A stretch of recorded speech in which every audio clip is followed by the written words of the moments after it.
नमस्कार, आप सभी का स्वागत है यूथ अध्ययन के चैनल पे।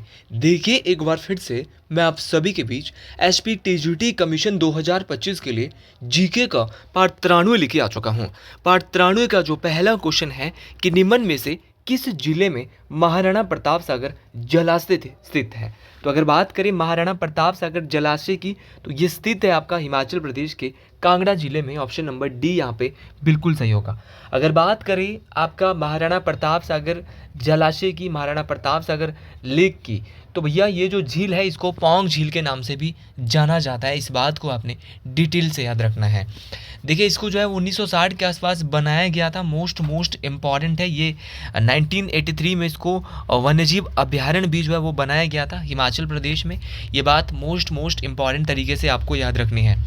अच्छा, यहाँ पर क्वेश्चन बहुत बार ये पूछा जाता है कि हिमाचल के किस वन्यजीव अभ्यारण्य या किस झील में आपका लाल गर्दन वाला, है ना, लाल गर्दन वाला ग्रीब पाया जाता है, दुर्लभ ग्रीब पाया जाता है। तो वो भी आपका महाराणा प्रताप सागर बांध या जलाशय में पाया जाता है। इस बात को आपने बेहतर तरीके से याद रखना है। अगर आप एसपी टीजीटी कमीशन की तैयारी कर रहे हो और हमारे साथ जुड़ना चाहते हो टीजीटी या जेबीटी कमीशन की, तो हमारे रिवीजन बैच में 7876145409 इस नंबर पे कांटेक्ट करके आप हमारे बैच का हिस्सा बन सकते हो, जहाँ पे आपको मिलने वाले हैं साथ में हमारे बैच। अगर आप पूरा परचेज कर रहे हो तो साथ में फ्री हैंड रिटन नोट्स भी उसके साथ ज़रूर मिलेंगे। अगर आप पूरा हमारा बैच परचेज कर रहे हो तो इस नंबर पे कांटेक्ट करके आप हमारे बैच से जुड़ सकते हैं 4999 रुपीज़ मंथ के साथ। Live plus recorded class. आप कहीं जॉब करते हो तो बाद में भी हमारी क्लासेस को आराम से देख सकते हैं।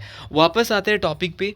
अच्छा, कांगड़ा पे आपकी कौन कौन सी झील है। तो कांगड़ा में आपकी एक डल झील है जो कि कांगड़ा के धर्मशाला में है। इस बात को आपने ज़रूर याद रखना है।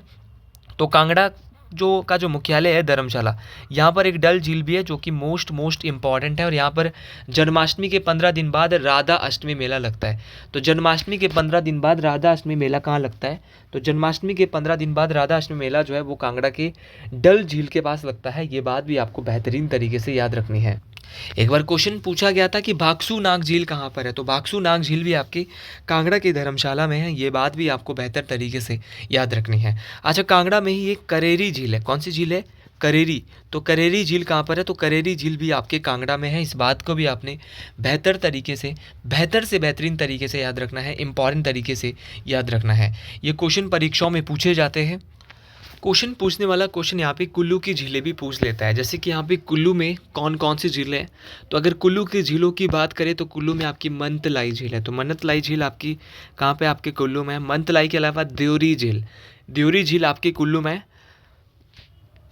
कुल्लू में इसके अलावा आपका हंसा झील है, आपकी भृगु झील है, आपकी श्रिंगटेंगू झील है, आपकी दशहर झील है। कुल्लू में एक दशहर झील है। और दशहर झील की अगर मैं बात करूँ, एक बार पूछा गया था दशहर झील की ऊंचाई कितनी है। तो दशहर झील की ऊंचाई है 4200 मीटर। और क्वेश्चन पूछने वाले ने क्वेश्चन पूछा था कि जो दशहर झील है वो यहाँ पर क्या हुआ था। तो यहाँ पर अकबर की बेटी ने स्नान किया और स्नान करके उसका अधरंग जो है वो क्या हो गया? ठीक हो गया। तो अकबर की बेटी का अधरंग जो है वो किस झील में स्नान करके सही हो गया? तो वो हमारा कहाँ पर हुआ था? दशहर झील में। इस बात को आपने बेहतरीन तरीके से याद रखना है, इंपॉर्टेंट तरीके से याद रखना है। ये सारी चीज़ें मोस्ट इम्पॉर्टेंट हैं, परीक्षाओं में पूछी जाती है। क्वेश्चन पूछने वाला क्वेश्चन पूछता है कि सरयोलसर झील कहाँ पर है। सरयोलसर हो गया आपका, नैनसर हो गया। तो सरयोलसर और नैनसर ये दोनों की दोनों झील भी कुल्लू में है।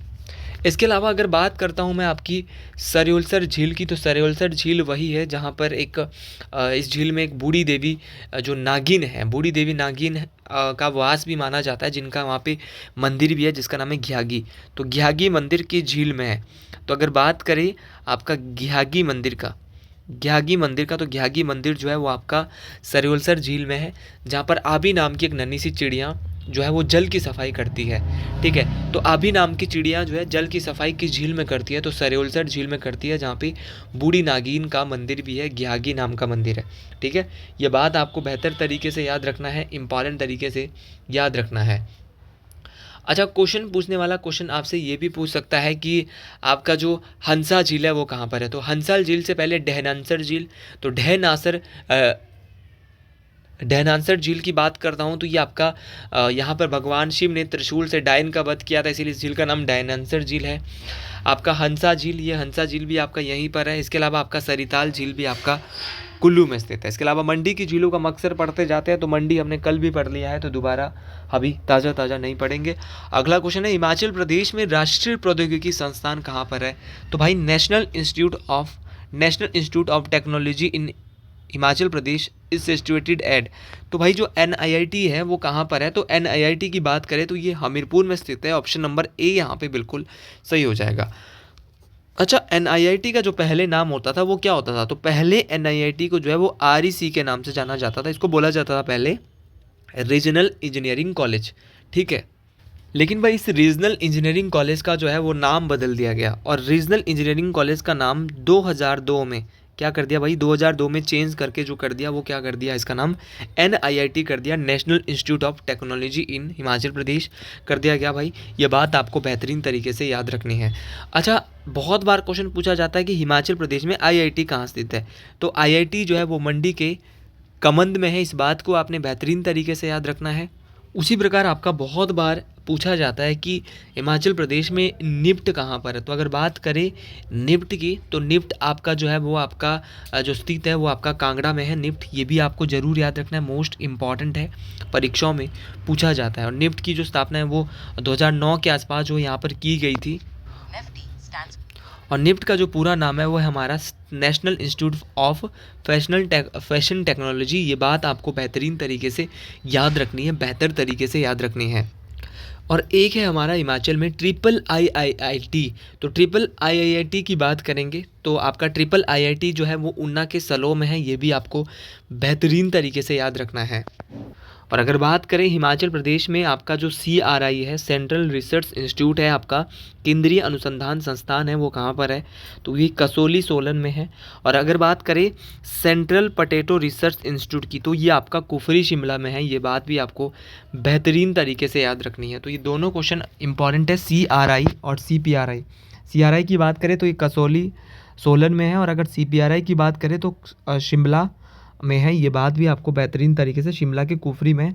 अगला क्वेश्चन बहुत इंटरेस्टिंग है, और इन क्वेश्चन को हम बार बार पढ़ रहे हैं क्योंकि बहुत बेसिक क्वेश्चन है, और इन क्वेश्चन को आपने गलत बिल्कुल नहीं करना है। कि जनगणना 2011 के अनुसार हिमाचल प्रदेश की जनसंख्या घनत्व कितना है? तो ये तो बहुत बेसिक क्वेश्चन है कि as per census 2011 population density of Himachal Pradesh 123। बहुत आसान है, तो 123 है। 2011 की जो जनगणना जनसंख्या घनत्व था उसके अनुसार हिमाचल प्रदेश की जो जनसंख्या घनत्व है वो मात्र और मात्र 123 है। ये बात मोस्ट इम्पॉर्टेंट है, परीक्षाओं में काम आने वाली। साथीगण, क्वेश्चन पूछने वाला क्वेश्चन यहाँ से ये भी पूछता है कि आप ये बताइए कि हिमाचल प्रदेश का वो कौन सा जिला है जिसका सबसे ज़्यादा यहाँ पे जनसंख्या घनत्व है? तो जनसंख्या घनत्व वाला सबसे बड़ा जिला हिमाचल का हमीरपुर है। हमीरपुर की बात करें तो हमीरपुर का जनसंख्या घनत्व 406 है। इस बात को आपने बेहतर तरीके से याद रखना है। अच्छा, सबसे कम जनसंख्या घनत्व वाला जिला कौन सा है? तो सबसे कम जनसंख्या घनत्व वाला जिला लाहौल स्पीति है। लाहौल स्पीति में 1 किलोमीटर के पीछे 2 लोग रहते हैं, मतलब कि लाहौल स्पीति का जनसंख्या घनत्व 2 है। बहुत दफ़ा क्वेश्चन पूछने वाला क्वेश्चन पूछता है कि हिमाचल का वो कौन सा जिला है जो कि जिसका दूसरा सर्वाधिक जनसंख्या घनत्व है? तो दूसरे नंबर पे सर्वाधिक जनसंख्या घनत्व वाला जिला जो है वो ऊना है। ऊना का जनसंख्या घनत्व 338 है। अब हम जिले वाइज कुछ बात करते हैं, जैसे ऊना का 338 है। बिलासपुर तीसरा सर्वाधिक जनसंख्या घनत्व वाला जिला है, उसका जनसंख्या घनत्व 323 है। सोलन की बात करें, सोलन का 298 है। उसी प्रकार महादेव की कृपा से, और अगर वीडियो अच्छी लगती हो ना मेरी, जौन सी वीडियो पे मैं डालता हूँ, तो कमेंट बॉक्स में ना यार हर हर महादेव लिख दिया करें। और ठीक 8 बजे रात को, ठीक 8 बजे जो हमारी लाइव जो सेशन रहता है यूट्यूब पे, 8 नहीं 9 बजे, वहाँ पे आप सभी लोग ज़रूर पहुँचे। अच्छा, कांगड़ा जिले का जनसंख्या घनत्व कितना है? तो भाई अगर कांगड़ा जिले की बात करें साथियों, तो कांगड़ा का है 263। और उसी प्रकार अगर बात करें सिरमौर जिले की, तो सिरमौर जिले का है हमारा 188। आपका कमीशन में ऐसे क्वेश्चन आ सकता है कि एग्जैक्ट बताओ कि जिले का कितना है, ठीक है।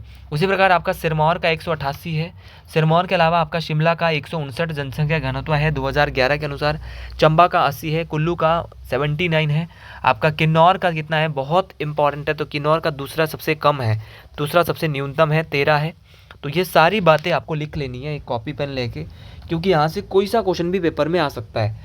आप किसी भी क्वेश्चन को यहाँ पे जो है वो देख सकते हैं, यहाँ से कोई सा क्वेश्चन भी आपको देखने को मिल सकता है। चलिए जी अगले क्वेश्चन की ओर चलते हैं। अच्छा, एक एक बार बात करें हमारे हिमाचल के सेक्स रेशो की, तो सेक्स रेशो 972 है।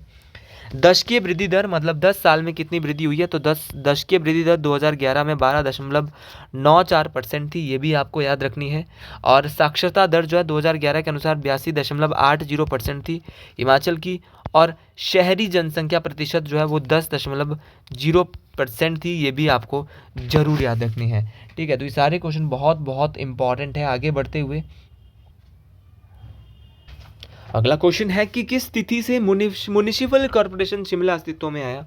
तो म्युनिसिपल कॉर्पोरेशन शिमला जो अस्तित्व में आया वो 1 सितंबर 1970 में क्या आया था, आपका अस्तित्व में आया था। इस बात को आपने बेहतरीन तरीके से याद रखना है। साथीगण आपको इस बात को भी ज़रूर याद रखना है कि 1970 में जो है हिमाचल क्या आता है, अस्तित्व में आया हिमाचल में म्युनिसिपल कॉर्पोरेशन। लेकिन शिमला म्युनिसिपल कॉर्पोरेशन अस्तित्व में 1 सितंबर 1970 को आया था। लेकिन साथियों क्वेश्चन पूछने वाला क्वेश्चन ये पूछता है कि आप ये बताइए कि हिमाचल में जो शिमला है, शिमला में नगर पालिका की स्थापना कब की गई। तो ये भी आपको ज़रूर याद रखना है कि शिमला नगर निगम की स्थापना जो 1851 के आसपास होती है, ये भी मोस्ट इंपॉर्टेंट है। और म्युनिसिपल कॉर्पोरेशन शिमला जो अस्तित्व में आया था वो 1 सितंबर 1970 को आया था, 70 को आया था। अगला क्वेश्चन है कि हिमाचल प्रदेश में प्रथम विधानसभा चुनाव किस वर्ष हुए थे। तो हिमाचल प्रदेश में प्रथम विधानसभा चुनाव 1952 के आसपास हुए थे। और यहाँ पे जो जीते थे ना विधानसभा में उस समय, तो उस समय जो विधानसभा में जीत कर आए थे वो कौन आए थे, तो वो डॉक्टर वाई.एस. परमार कांग्रेस की ओर से जीत के आए थे और हिमाचल के पहले मुख्यमंत्री बने थे। तो हिमाचल के पहले मुख्यमंत्री कौन थे, तो वो थे डॉक्टर यशवंत सिंह परमार। इस बात को आपने बेहतरीन तरीके से याद रखना है।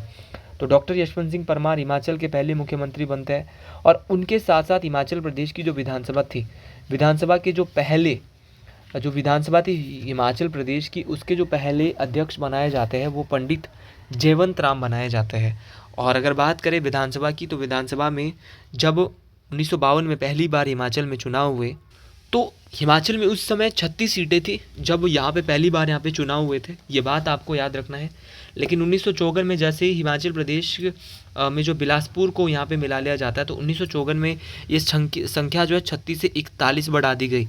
तो ये बात भी आपको बेहतरीन तरीके से याद रखनी है। और वर्तमान में जो हिमाचल की जो विधानसभा है इसमें 68 सीटें हैं, ये बात भी मोस्ट इम्पॉर्टेंट है। हिमाचल प्रदेश की जो विधानसभा है इसके जो प्रथम जो उस समय जब विधानसभा बनी थी, तो प्रथम डिप्टी स्पीकर कौन थे, पहले विधानसभा के उपाध्यक्ष जो बनाए थे वो श्री कृष्ण चंद बनाए थे। ये नाम भी आपको ज़रूर याद रखना है, बहुत बहुत इम्पॉर्टेंट नाम है कि श्री कृष्ण चंद कौन थे। तो ये हिमाचल की जो विधानसभा है इसके पहले क्या थे, आपके सदस्य थे। ये बात मोस्ट इम्पॉर्टेंट है, पहले उपाध्यक्ष थे। क्वेश्चन पूछने वाला क्वेश्चन ये भी पूछता है कि जो हिमाचल प्रदेश की जो विधानसभा है इसकी पहली महिला विधानसभा स्पीकर कौन थी, तो वो विद्या स्टोक्स थी। ये बात भी आपको बेहतरीन तरीके से याद रखनी है। साथियों क्वेश्चन पूछने वाला क्वेश्चन पूछता है कि विधानसभा जो है वर्तमान में विधानसभा में आरक्षित सीटें कितनी हैं। ये सबको पता है कि 68 है, तो वही आरक्षित सीटें हैं 20, जो रिजर्व है जिसमें से 17 आपकी कौन सी है, शेड्यूल कास्ट के लिए। लेकिन 3 सीटें आपकी 3 एसटी के लिए, तो 3 ये एसटी वाली बहुत इंपॉर्टेंट हो जाएगी। तो तीनों के तीनों आपको बेहतरीन तरीके से याद रखनी है साथियों। कोई सा क्वेश्चन भी आपसे परीक्षाओं में पूछा जा सकता है, ठीक है। और वर्तमान में हिमाचल प्रदेश की जो विधानसभा है वहाँ पर कितनी महिलाएं हैं, तो 3 महिलाएं हैं।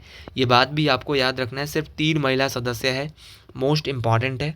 पछाद से है, पछाद से रीना कश्यप है आपकी, देहरा से कमलेश ठाकुर है और आपकी अनुराधा राणा आपके लाहौल स्पीति से है। ये बात आपको बेहतरीन तरीके से याद रखनी है और सारी बातें मोस्ट इम्पॉर्टेंट है, परीक्षाओं में सारी की सारी बातें पूछी जाती हैं। चलिए जी अगला क्वेश्चन है कि गोची सबसे लोकप्रिय त्यौहार है, कहाँ का लोकप्रिय त्यौहार है गोची। तो गोची आपका भागा घाटी में मनाया जाता है। ऑप्शन नंबर सी यहाँ पे बिल्कुल सही हो जाएगा। देखिए ये त्यौहार जो है वो लाहौल में फरवरी माह में मनाया जाता है, मोस्ट इम्पॉर्टेंट है। और यहाँ पे ये त्यौहार उन्हीं जिन घरों में पिछले वर्ष पुत्र का जन्म हुआ था उन्हीं घरों में ये त्यौहार ज़्यादातर मनाया जाता है। और यह एक प्रकार का मतलब पुत्र जन्म का त्यौहार अगर मैं कहूँ, गोची त्यौहार जो होता है मोस्ट इम्पॉर्टेंट है। इसके अलावा आपने एक फेस्टिवल यहाँ पे सुना होगा जो कि आपका होता है, आपका मोस्ट इम्पॉर्टेंट है आपका गोची के अलावा साजो। साजो जो है वो मोस्ट इम्पॉर्टेंट है। साजो फेस्टिवल कहाँ पे होता है? तो ये आपका ज़्यादातर किन्नौर घाटी में ये मनाया जाता है, मोस्ट इम्पॉर्टेंट है। तो ये भी मोस्ट इम्पॉर्टेंट है, ये भी आपको ज़रूर याद रखना है। अच्छा, आपका मिंजर फेस्टिवल, ये आपको पता है चंबा में मनाया जाता है। मिंजर जो मेला है वो अगस्त महीने के दूसरे रविवार से आपका जो है वो दूसरे सप्ताह से यहाँ पे जो है वो तीसरे रविवार तक ये लगता है। ये बात भी आपको डिटेल से याद रखनी है। सारे क्वेश्चन बहुत इंपॉर्टेंट है, सभी क्वेश्चन परीक्षा में पूछे जा सकते हैं। इसी प्रकार आपका रेणुका मेला बहुत ज़्यादा फेमस है। दिवाली के 10 दिन बाद ये मनाया जाता है, जहाँ पे भगवान परशुराम और माता रेणुका जी का मिलन होता है। इस मेले का जो शुभारंभ है वो हिमाचल के मुख्यमंत्री के द्वारा किया जाता है और समापन समारोह जो है वो हमारे राज्यपाल के द्वारा किया जाता है। तो सुखविंदर सिंह सुक्खू जी इस मेले के शुभारंभ में नहीं पहुंच पाए थे, जिससे काफ़ी लोग उनसे नाराज़ भी थे कि वो यहाँ पे क्यों नहीं पहुंच पाए। अच्छा, भुंडा उत्सव जिसको पहाड़ी लोगों का कुंभ कहा जाता है, जो कि प्रत्येक 12 वर्ष के बाद मनाया जाता है। भुंडा उत्सव बहुत इंपॉर्टेंट है। ये जो निरमंड है, कुल्लू का जो निरमंड है वहाँ का बहुत ज़्यादा फेमस है भुंडा उत्सव। आपका एक तो भुंडा उत्सव हो गया, और निरमंड में जो भगवान परशुराम की पूजा की जाती है। और ये बात भी आपको याद रखनी है कि भुंडा उत्सव जो है वो आपका यहाँ पर जो है वो बूढ़ी दिवाली भी बहुत ज़्यादा फेमस है। तो बूढ़ी दिवाली और भुंडा उत्सव कहाँ का फेमस है? तो कुल्लू के निरमंड का बहुत फेमस है। ये बात भी आपको बेहतरीन तरीके से याद रखनी है। एक बार बहुत रैंडम क्वेश्चन पेपर में आया था कि मिंजर मेले में किस देवता की पूजा की जाती है? तो मिंजर मेले में आपकी वरुण देवता की पूजा की जाती है। उसी प्रकार आपका ये क्वेश्चन पेपर में आया था कि जो आपका फाग मेला है वो किस माह में लगता है? तो फाग मेला आपका फरवरी माह में लगता है। ये बात आपको बेहतरीन तरीके से याद रखनी है। साथियों, क्वेश्चन पूछने वाला क्वेश्चन आपसे ये भी पूछता है कि चंबा का कौन सा मेला महिलाओं और बच्चों के लिए होता है? तो जहाँ पे पुरुषों का आना वर्जित है तो आपका सूही मेला है। ये बात आपको ज़रूर याद रखनी है। अच्छा, आपका जो नलवाड़ी जो मेला है वो क्या है? तो नलवाड़ी मेला एक पशुओं का मेला है, मोस्ट इम्पॉर्टेंट है। बिलासपुर में ये होता है ये मेला, और इसको डब्ल्यू गोल्डस्टीन के द्वारा 1889 में शुरू किया गया था। अच्छा, क्वेश्चन पूछने वाला क्वेश्चन आपका ये क्वेश्चन पूछता है कि केलांग और उसके आसपास के क्षेत्रों में लड़कों के जन्म के जो है वो समय जनवरी और फरवरी में कौन सा त्यौहार मनाया जाता है? तो वो गोची त्यौहार, जिसको गोत्सी के नाम से जानते हैं, ये मनाया जाता है। मोस्ट इम्पॉर्टेंट है। ठीक है जी। अगला क्वेश्चन है कि हिमाचल प्रदेश परिचय जो किताब है उसके लेखक कौन है? तो हिमाचल प्रदेश परिचय जो पुस्तक जो लिखी गई है, वो जो लिखी है वो मोस्ट इम्पॉर्टेंट है। ये किसने लिखी है साथियों? तो वो लिखी है आपके देवराज शर्मा ने। ऑप्शन नंबर सी के साथ हम बिल्कुल जाने वाले हैं। तो देवराज शर्मा के द्वारा बुक लिखी है हिमाचल प्रदेश परिचय। साथीगण, क्वेश्चन पूछने वाला क्वेश्चन आपका इतना ही नहीं, क्वेश्चन पूछने वाला क्वेश्चन आपका पूछता है कि ऑप्शन में देवराज शर्मा ही दिया है। अगर इनकी बात करें, एक किताब इन्होंने लिखी हिमाचल प्रदेश परिचय, और एक किताब इन्होंने लिखी हिमाचल अतीत वर्तमान और भविष्य एक झलक। ये भी किसने लिखी? देवराज शर्मा के द्वारा ही लिखी गई थी। साथीगण, क्वेश्चन पूछने वाला क्वेश्चन पूछता है कि डॉक्टर यशवंत सिंह परमार के द्वारा कौन सी किताब लिखी गई है? तो डॉक्टर यशवंत सिंह परमार के द्वारा यहाँ पे जो बुक लिखी है वो है Himachal Pradesh its shape and state. तो ये भी आपको ज़रूर याद रखनी है। इनके द्वारा ये बुक है पॉलेंड्री इन हिमालयाज। ये भी किसने लिखी है? डॉक्टर वाई.एस. परमार ने ही लिखी है। उसी प्रकार से राहुल सांस्कृत्यायन के द्वारा कौन सी बुक लिखी है? तो इन्होंने लिखी है भाई किन्नर प्रदेश। कौन सी लिखी है? किन्नर प्रदेश लिखी है। उसी प्रकार आपका एक नाम हमारा है बंसीलाल शर्मा। तो अगर बात करें बंसीलाल शर्मा की, तो इनकी कोई यहाँ पे कोई ऐसी खास किताब नहीं है जो बार बार पेपर में पूछी जा रही है, तो इनको हम यहाँ पे छोड़ देते हैं। लेकिन आपको किशोरी लाल बैद की किताब याद रखनी है जिसका नाम है पहाड़ी चित्रकला। और अगर बात करें आपका प्राचीन हिमाचल बुक की, तो ये लिखी है हमारे लालचंद प्रार्थी के द्वारा।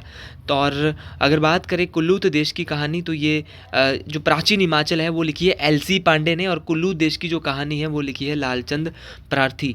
तो थोड़ा सा माफ़ी चाहूँगा, प्राचीन हिमाचल आपको याद रखना है एल.सी. पांडे, और कुल्लू देश की कहानी है वो लिखी है लालचंद प्रार्थी ने, ठीक है। उसी प्रकार एक बुक है कंट्री लाइफ, तो कंट्री लाइफ जो बुक है वो लिखी हमारी नोहरा रिचर्ड ने। हिमालय पर लाल छाया शांता कुमार, लाजो भी शांता कुमार, देशभक्त स्वामी विवेकानंद ये भी शांता कुमार, पहाड़ बेगाने नहीं होंगे ये भी शांता कुमार, और धरती है बलिदान की ये किताब भी किसने लिखी है, शांता कुमार ने ही लिखी है। तो शांता कुमार की भी आपकी जितनी भी किताबें, आपको सभी किताबों को डिटेल से याद रखना है। एक किताब है आपकी जो कि आप बहुत कम इसको पढ़ते हैं, हिमाचल पिलग्रिमेज। तो हिमाचल पिलग्रिमेज जो बुक है वो लिखी है वी एन दत्तार ने। उसी प्रकार एक बुक है हमारा जो कल्चर हेरिटेज ऑफ हिमालय, तो ये लिखी है के एल वेद। तो के एल वेद ने लिखी है कल्चर हेरिटेज ऑफ हिमालय। और अगर बात करें आपका बुद्धिस्ट मोनेस्ट्री ऑफ हिमाचल, तो बुद्धिस्ट मोनेस्ट्री ऑफ हिमाचल की अगर बात करता हूँ तो ये जो बुक लिखी है वो लिखी हमारे किसने, ओसी हांडा ने। तो साथियों आज के लिए इतना ही, बाकी आपसे मिलते हैं अगले क्लास में एक नए जोश नए उम्मीद के साथ। आज के लिए इतना ही, बाकी अगर वीडियो पसंद आई हो तो कमेंट बॉक्स में ज़रूर लिखें। हर हर महादेव।